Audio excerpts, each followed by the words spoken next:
Hello once again. Today we will continue our third chapter of history with the remaining points of this chapter. And the remaining point is cultivation of commercial crops. There are many commercial crops like indigo, mulberry, cinchona, poppy, tea, coffee, sugar, oilseeds, jute and rubber. These were the crops which were grown in India to serve as raw material for European industries, and these crops grown on a large estate called plantation, and the owner of these plantation system is called planter, and most of the planters that time was uh, Britishers or European origin, not the Indian. While tea plantation were established on a large scale in Assam, North Bengal and Kerala, and factories for processing indigo, jute and poppy were set up mainly in Bengal and Bihar. And the planters lured tribal and landless laborers to work in the plantation and factories and use them as virtual slaves labor. It means जो planters थे उस time पे, जो Britishers थे, वो tribal people को या फिर जो लैंडलेस पीपल थे उन्हें एज ए लेबरर उनसे वर्क कराते थे अपनी फैक्ट्रीज़ के अंदर और उन्हें अपने स्लेव की तरह ट्रीट करते थे. And they also forced peasants to grow commercial crops, और जो छोटे पीसेंट्स थे, फार्मर्स थे, उन्हें भी फोर्स किया जाता था इन कमर्शियल क्रॉप्स को ग्रो करने के लिए, और उन्हें इसके अलावा इसलिए भी फोर्स किया जाता था कि वो अपने इन क्रॉप्स को बहुत ही ज़्यादा लो प्राइजेस पर फैक्ट्री में सेल करें ताकि उससे ब्रिटिशर्स को प्रॉफिट हो. Then now we will read about indigo cultivation. What is indigo, why the Britishers want to grow indigo, इतनी बड़ी तादाद में क्यों इंडिगो को ग्रो कराना चाहते थे ब्रिटिशर्स, क्या नीड थी इंडिगो कल्टिवेशन की that time. So we will read this point. Indigo is a natural blue dye and it is extract from a plant and used for coloring clothes. Since ancient time it was a popular dye in India and was also exported. It means India में उस time पे ये एक famous die थी, popular die थी, और इसके अलावा इसका बाहर की कंट्रीज़ में भी एक्सपोर्ट किया जाता था. Indigo, this word is derived from a Greek word indikon and a Latin word indicum meaning from India. It means एक डाई जो इंडिया से आई है वो इंडिगो कहलाती है. Now we will talk about two figures on page, these are on page number 30, figure number 5 and 6. Figure 5 and 6 are two images of cotton threads. The image on the left, figure 5, shows a kalamkari print created by weavers of Andhra Pradesh in India. And on the right side is a floral cotton print designed and produced by the William Morris. William Morris was a famous poet and artist of 19th century Britain. And there is one thing common in the two prints. Both use a rich blue color, commonly called indigo. Do you know how this color was produced? You want to know? The blue that you see in these prints was produced from a plant called indigo. It is likely that the blue dye used in the Morris prints in 19th century Britain was manufactured from indigo plants cultivated in India, for India was the biggest supplier of indigo in the world at that time. It means India was the biggest supplier of indigo that's in that century. Now we will read why the demand for the Indian indigo. क्यों थी Indian Indigo की इतनी ज़्यादा demand, इस colour में क्या खूबियाँ थी, क्या कैरेक्टरिस्टिक्स थी इस कलर्स की, क्या क्वालिटीज़ थी, क्यों इसकी इतनी ज़्यादा डिमांड थी. Now we will read about that. The indigo plants grow primarily in the tropics. Tropic means hot and humid climate. By the 13th century, Indian indigo was being used by clothes manufacturing in Italy, France and Britain to dye clothes. Only small amounts of Indian indigo reached the European market and its price was very high. Europeans cloth manufacturers therefore had to depend on another plants called woad to make violet and blue dye. Being a plant of the temperate zone, and woad was more easily available in Europe. It was grown in northern Italy, southern France, and in the part of Germany and Britain. Worried by the competition from indigo, woad producers in Europe pressurized their government to ban the import of indigo. And cloth dyers, however, preferred indigo as a blue dye. Indigo produced a rich blue color, whereas the dye from woad was pale and dull. It means indigo dye is very जो Indigo dye use की जाती थी clothes को colour करने में, die करने में, that was very bright color, that have very bright color, rich blue color, but the woad color is very pale and dull. So by the 17th century, European clothes producer persuaded their government to relax the ban on indigo import. The French began cultivating indigo in the Saint Domingue in Caribbean island, and the Portuguese in Brazil, the English in Jamaica, and the Spanish in Venezuela. And indigo planters also came up in many parts of North America. But by the end of the 18th century, the demand for Indian indigo grew further, and Britain began to industrialize, and its cotton production expanded dramatically, creating an enormous new demand for clothes dyeing, while the demand for indigo increased and its exciting supplies from the West Indies and America collapsed for a variety of reasons. So, between 1783 and 1789, the production of indigo in the world fell by half, and cloth dyers in Britain now desperately looked for new sources of indigo supply. From where could this indigo be procured?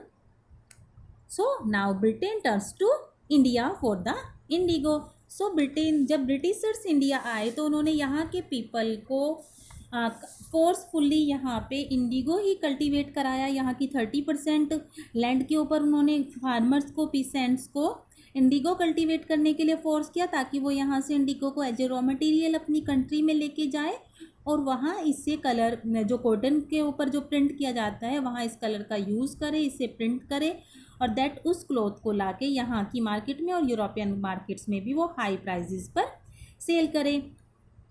इसीलिए उन्होंने यहाँ forcefully Indigo को cultivate कराना start करा दिया. But बहुत सारी problems create हो गई इस वजह से भी. इंडिगो को कल्टीवेशन कराने के लिए उन्होंने यहाँ पे, जब ब्रिटिशर्स ने यहाँ ज़मींदारी सिस्टम स्टार्ट किया, उसके बाद इन्होंने यहाँ पे निज कल्टीवेशन, रैयत कल्टीवेशन, महलतवारी सेटलमेंट, ये सब भी स्टार्ट किए, जिसके साथ साथ इन्होंने यहाँ के जो लैंडलॉर्ड्स थे, यहाँ के जो पीसेंट्स थे, फार्मर्स थे, उनसे लार्ज अमाउंट में ये इंडिगो ग्रो कराना स्टार्ट किया, और साथ साथ बहुत बड़ी अमाउंट में उनसे रेवेन्यू भी कलेक्ट करते थे ये लोग, जिससे लोग बहुत ज़्यादा, जो पीपल थे वो बहुत ज़्यादा अनसेटिस्फाइड हो गए, उनका सेटिस्फेक्शन ख़त्म होता चला गया, वो लोग डेब्ट में चले गए, और इस वजह से उनकी कंडीशन बहुत ज़्यादा ख़राब हो गई. और इस ख़राब कंडीशन की वजह से ये प्रोसेस जो थी, ये जो उन लोगों के जो सेटलमेंट्स थे, ये लॉन्ग प्रोसेसिंग साबित नहीं हुए, लंबे समय तक नहीं टिक पाए, और लोगों ने रिवोल्ट कर दिया. And this revolt is known as indigo revolts और blue rebellion.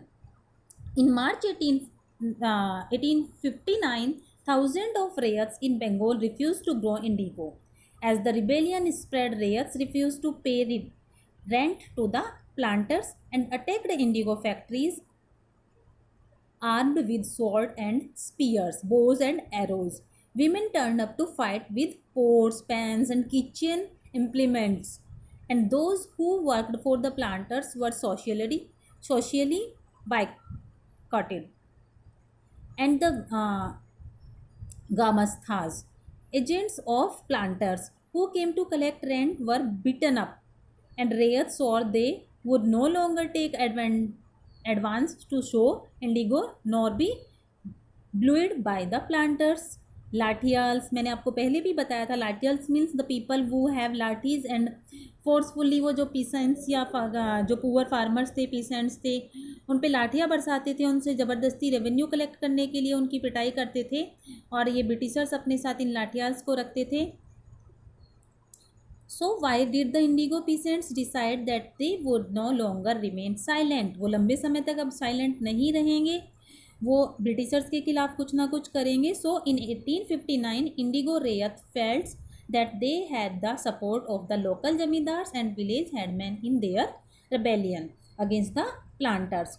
In many villages, headmen who had been forced to sign Indigo contracts mobilized the Indigo peasants and fought pitched battles with the Lathials. In other places, even the Jamidars went around village arguing the riots to resist the planters. And these Jamidar were unhappy with the increasing power of the planters and angry at being forced by the planters to give them land on long lease. The Indigo peasants also imagined that the British government would support them in their struggle against the planter. And after the revolt of 1857, the British government was particularly worried about the possibility of another popular rebellion.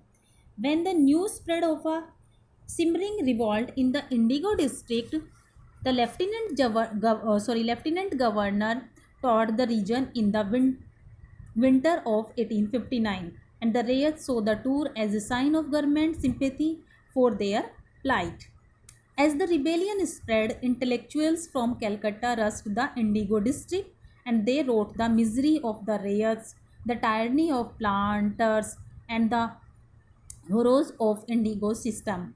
Worried by the rebellion, the government brought in the military to protect the planters from assault and set up the Indigo Commission to inquiry into the system of indigo production. The commission held the planters guilty and criticized them for the coercive method they used with indigo cultivators. The commission asked the rayers to fulfill their exciting contracts but also told them that they caused refuse to produce indigo in future.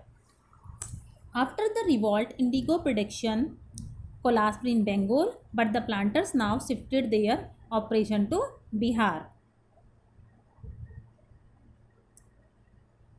Mahatma Gandhi visit in 1917 marked the beginning of Champaran movement against the indigo planters. Now this third chapter is complete here, but once again we will read the important points of this chapter, and these are the important things of this chapter. First, Regulating Act of 1773, Pitt's Indian Act of 1784 and Charter Act centralized the administration of British Indian territories and gradually transferred power from the company to the parliament. The Governor General in Council controlled the British civil administration in India through the civil services, public judiciary, and Lord Cornwallis introduced the Indian civil service and organized the police system. Cornwallis also introduced codified laws. The Supreme Court was set up in Calcutta in 1774 and the High Court was set up in Madras, Bombay and Calcutta in 1865. The permanent settlement, Rayatwari settlement and Mehalwari settlement all had similar long-term effect due to very high revenue rates and rigid collection without remission, peasants, indebtedness and landless. Increased land became centralized in the hands of the moneyed class. No step were taken to improve agriculture, and the land and the failure of monsoon led the frequent famines. Under British rule, commercial crops such as indigo, tea, coffee, sugarcane, poppy, jute were grown in India and served as raw material for European industries. In 1859, there was revolt against the indigo planters in Bengal, and Dinbandhu Mitra's play Neel Darpan also saw the report of the government appointed Indigo Commission highlighted the plight of cultivators. The success of the revolt made indigo cultivators shift to the present Bihar. So these are the important things of this point, that these are the things to remember. So read these points carefully and hope you all have listened the chapter carefully and understand the topic of this chapter. Thank you. Have a nice day.